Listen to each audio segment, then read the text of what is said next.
She must be killed, or rather left to die in the evil forest. She's evil. She is a sign of a bad omen. Anyone who stands against this must die as well, said the priest. Once upon a time, in the kingdom of Umueze, there lived a couple called Omenka and Ogechi. They had been married for over a decade, but had no children. They had visited various native doctors and healers to find a cure for their predicament, but nothing changed. They only ended up spending more and more money, walking from one place to another, looking for a solution. Omenka's mother had given Ogechi a hard time in her husband's house. Whenever she visited, Ogechi would be in a foul mood, and she would end up crying each night because of the harsh words Omenka's mother had said to her. "Foolish woman, barren woman, I don't know my son was marrying his fellow man when he married you. We spent so much money for the traditional marriage, but now there is nothing to show for it. Pack your bags and leave my son's house, so I can get him a fertile woman who will fill this compound with children."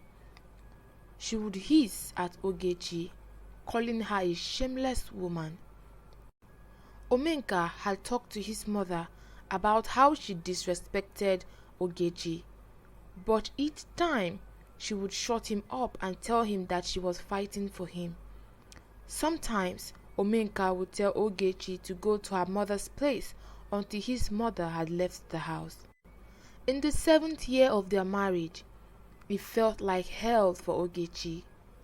All her in-laws were against her, and she actually thought of leaving Omenka for good. But Omenka refused to let her go. He loved her too much to do so. Their love had started from their teenage years, where Omenka would often tell her that he would one day marry her. Time flew by slowly until the 10th year. Ogechi finally got pregnant, and the joy was too much for them. Omenka took good care of her, treating her as if she was an egg. Even while still pregnant, the villagers still laughed at her, saying, "Stop faking it, Ogechi. Accept it, you are barren, and so you will remain," they said, mocking her. Gradually, weeks turned into months, and soon it was time for her to deliver.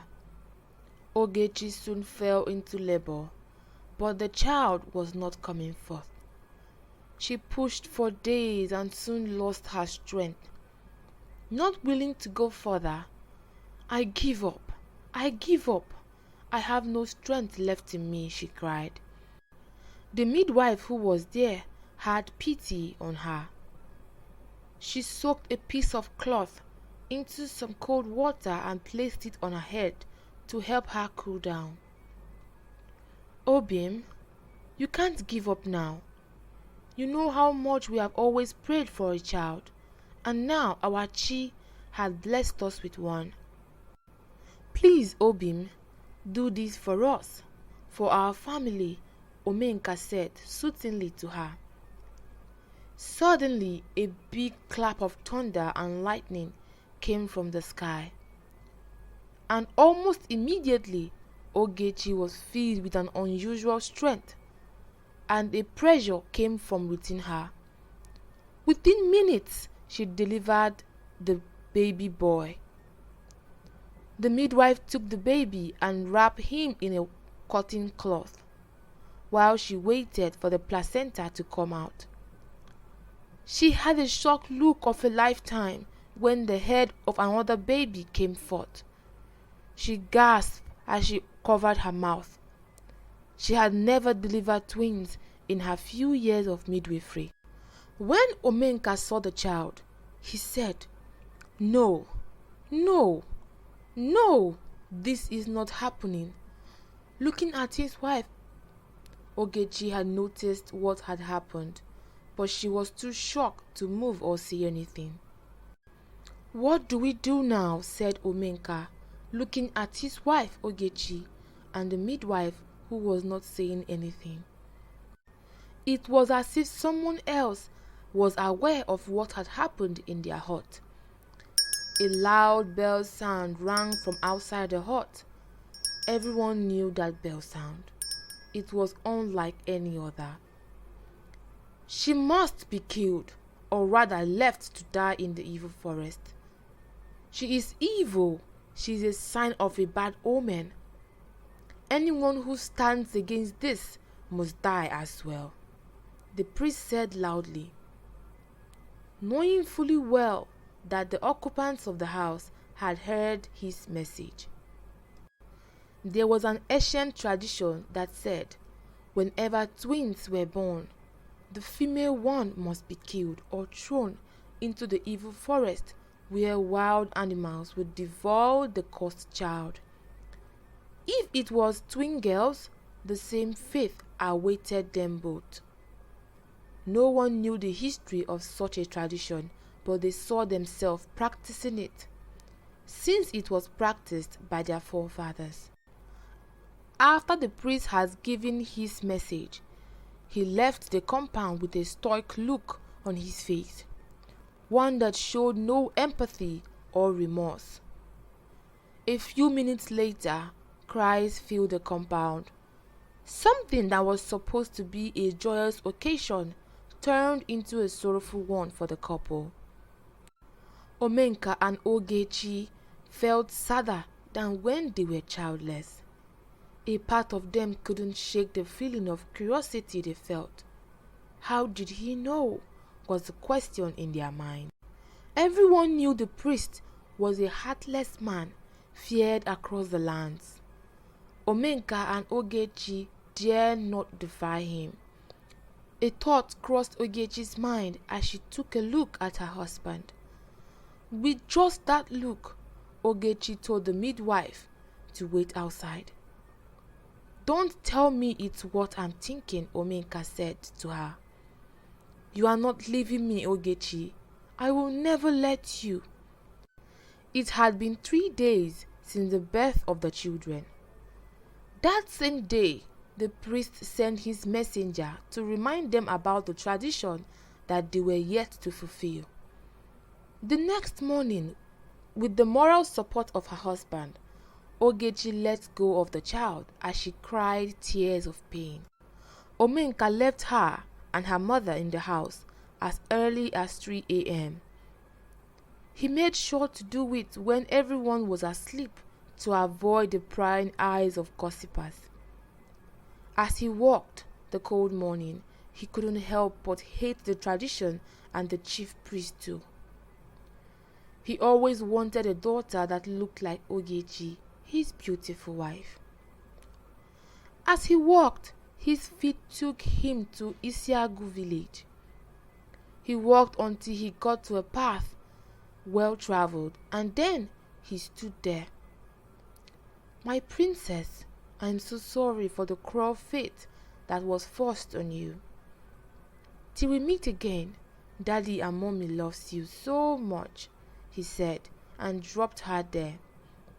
He cried and cried for his little princess. All the while, she was sleeping peacefully, unaware of the fate that awaited her. Omenka turned his back and walked home.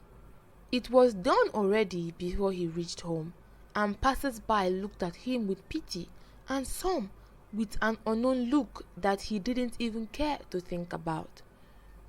As he reached home, he saw his wife in the pool of her own tears. He hugged her and they cried together. That same morning, a man who was covered in full regalia walked around the evil forest looking for something that no one knew about. Was he a madman or a hunter? Continue watching to find out. Few months later, the pain they felt for giving up their daughter became lighter. But the chief priest would always come to their house to accuse them of committing an abomination, and that they would pay dearly for it when the time came. they didn't know what they had done wrong, as he was not willing to tell them. Omenka and Ogechi loved their son Kelechi so much.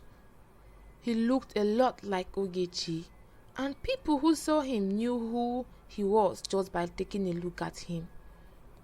He was now 10 years old. He could go to the farm, cook, and help his mother around the house. He was a very joyful kid. That was until someone told him he was a cursed child. That day, he cried at home and asked his parents what the person meant. His parents told him never to listen to bullies, that the person just wanted to make him feel sad. Kelechi dried his eyes and never allowed the words of people to bother him again. Weep, weep, weep came the sound of the king. You can't do anything right, useless girl. Useless as your father. Why is there so much salt in the soup? Why have you not swept this house? Have you fetched the water I sent you to fetch? The woman asked. No, Mama, I haven't. I wanted to eat first before I finish my chores. Who told you to eat? Oya, give me that food and go and finish your chores, Osiso, the woman said. Norma took the water pot and left to fetch the water from the stream. When her friend Ifedi saw her, she felt pity for her as she looked dirty and unkempt. Ifedi took her to her house and gave her some food from their pot with the permission of her mother. Once Norma had enough, she thanked Ifedi's mother and left to continue fetching the water with the help of her friend Ifedi. Amidst the beatings and torture from her mother, Norma's smile remained radiant and pure. And the fact alone caused Ndidi to be bitter.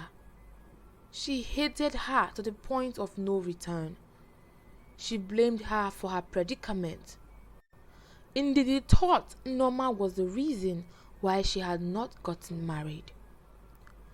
Ndidi was a young, beautiful woman who was comfortable in her craft as a basket weaver. She was in her hut one morning when her brother brought a child for her to care for. She told him to take her to his wife, but he was against the idea. He begged her to please take care of the child and that he would bring monthly supplies for her and the child every month. Things were going well until Norma turned 5 and Ndidi's brother died because his wife had poisoned him and ran away with the children. His wife thought he had an extramarital affair and he had impregnated the woman who gave birth to the child his sister was taking care of. Ndidi blamed Norma for the death of her brother and hated the fact that some men who approached her thought she was the mother to Norma. Even when she tried to convince them that she was not, they still did not believe her. She also hated the fact that she had to care for a child she did not birth with her own money. She transferred all her aggression into the young girl. But what pained her the most was that in all her sufferings, Norma still had a warm smile for everyone.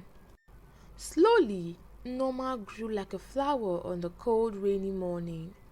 Her beauty was like that of a goddess. This time, men only came to Ndidi to ask for Norma's hand in marriage. She would tell them to sit, and then she would go into her hut, get a bucket of water, and spill it on the man immediately she stepped outside. You shameless man! Why would you come to me with such a request? She's an underage girl, and even if she was at marriageable age, I would never allow her to marry before me. She chased all those men away, and just as they came, they stopped coming. Norma really did not want to get married yet, but she was tempted to run away with one of the men who showed interest in her. She was tired of her boring life. One morning, as she woke up from her slumber, she went outside to clean the compound and then took her water pot to the stream to fetch water. Immediately she bent down to scoop some water to wash her face. She saw something so shocking, a visible mark on her forehead. Fear filled her as she scooped the water, trying to wash it off her face, but it was like the mark was imprinted on her. She screamed and ran home. When Ndidi saw her, she asked what had happened, but she had no reply to give. She tried to force out words from Nnoma's mouth, but Nnoma couldn't give a tangible explanation as to why the mark was on her forehead. Ndidi took a stick and flogged her all over her body. Minutes after that, Ndidi's hand swelled up as if she had been stung by 1,000 bees. She felt immense pain as she ran to the village healer. The old woman told her that she had done something really wrong and she must apologize to the one that she had done wrong to. "What? I cannot do that, and I won't do that," she said. "It's okay if you won't. It's your choice," said the old healer. Ndidi walked home slowly as she contemplated the old healer's words. She went home and entered her room, refusing to apologize to Nnoma. The more time she wasted, the more her hands swelled and hurt 10 times more. She could no longer bear the pain as she went outside into the room where Nnoma was staying. She knelt down and apologized for hitting her and for the past times when she had made her suffer for nothing. Nnoma was beyond surprised. She could not believe it. She never thought she would see the day where her mother would apologize to her. But she simply smiled and forgave her. That night, Ndidi could not sleep. She felt ashamed or maybe embarrassed that she had apologized to little Nnoma. And the more she thought about the incident that had happened earlier in the day, the more curious she was about Nnoma's birth and origin. The next morning, she told Nnoma to leave the house and that she was no longer welcome there. Nnoma begged her in tears, but Ndidi's mind was made up. This was a perfect excuse for her to get rid of Nnoma, something she had longed to do for a long time. Seeing that Ndidi would not listen to her plea, Nnoma packed her few clothes and went to Ifedi's house. She talked to Ifedi's mother and she agreed to let her stay with them for a while. Nnoma started staying at Ifedi's house, but the question in everyone's mind was, what was the meaning of the mysterious mark on her forehead? Even when Ifedi had asked her about it, she still did not have a reply to give her. One night, while Nnoma slept, she saw a middle-aged man she had never seen before. He approached her and said, "I will make your life a living hell, and I will make sure you never get to me, Uri." As she woke up, she wondered why the man had called her Uri. As time passed, the dream continued, and one morning, Ifeli's father told her to leave, saying that people were talking, and it was not good for the family's name. Nnoma took her bags and left, not without hugging her friend. At this point, Nnoma was lost and devastated. She didn't know where to go. As she walked into a lonely path, she saw her replica standing in front of her. She was stunned to say the least. "Don't run away from me, for I am you and you are me. We are of the same origin. Come, and I will tell you everything." They walked a long distance, about 30 minutes, and soon stopped under a tree where they sat together. "Uri, You are Uri, and I am Uri. You are the biological child of Omenka and Ogechi. And you are here on a mission to wipe out evil. A long time ago, when our forefathers lived in peace and harmony, there lived a man called Ije.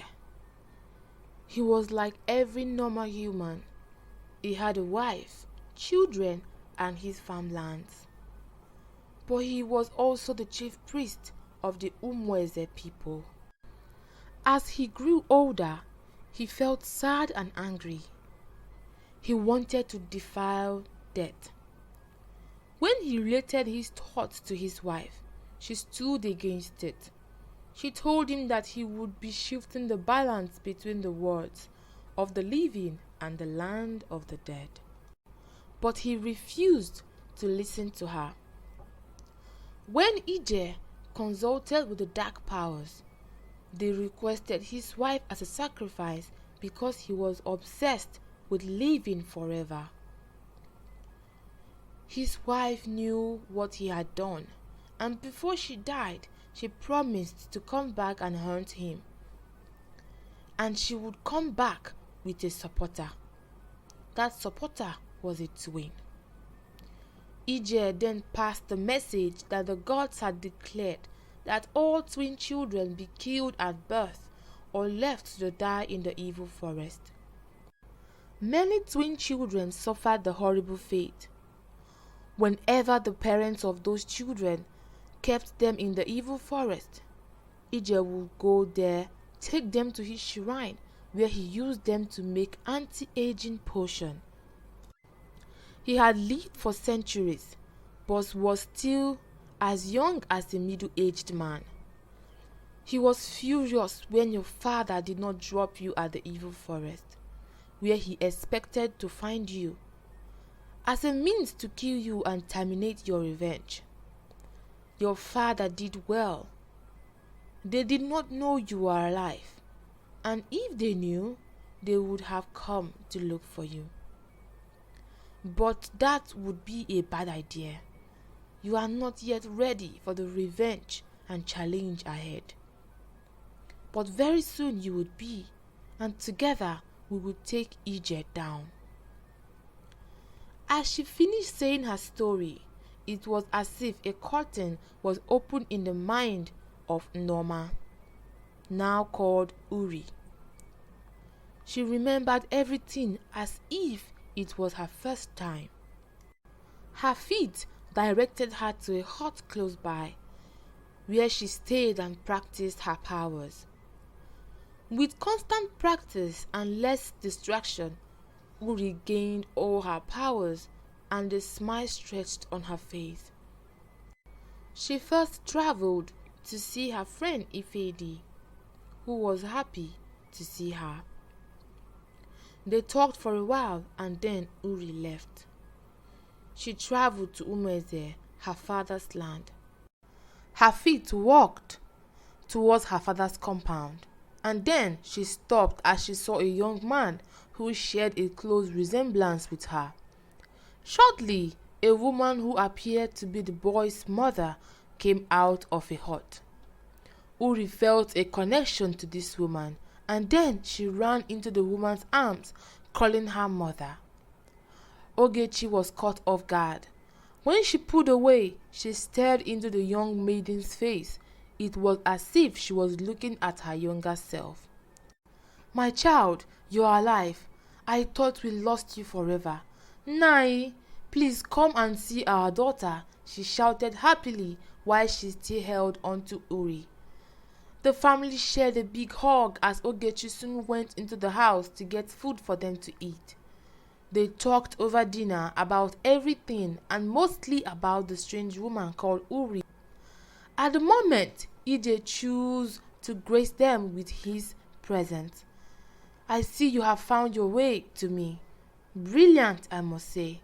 Now you will taste my wrath for the second time," he said. But before he could do anything further, Uri wrapped him in a powerful spell. As he swirled in it, his life flashed before him. Indeed, he had lived a life of hate, blood, and revenge. He soon fell to the ground in a thought. All his strength had left his body. He tried to summon his dark masters, but they too had deserted him. He gradually turned old, that one would say he was over 1,000 years old. The village chiefs gathered the youth who carried him to his shrine, and there he was burnt together with his shrine into dust. The villagers watched with happiness, some with pity and others with anger for all his atrocities. When everything was settled, Ogechi journeyed to meet Ndidi, the woman Nwakego had called mother. She thanked her and prayed for her. While Nwakego went to visit her friend Ifedi, who was so happy to see her. She was happy for her friend who had reconnected with her family. Ifedi journeyed back to Umueze with Nwakego and her mother to see Nwakego's new home. While she was there, she and Kelechi formed a bond of friendship which later grew into love.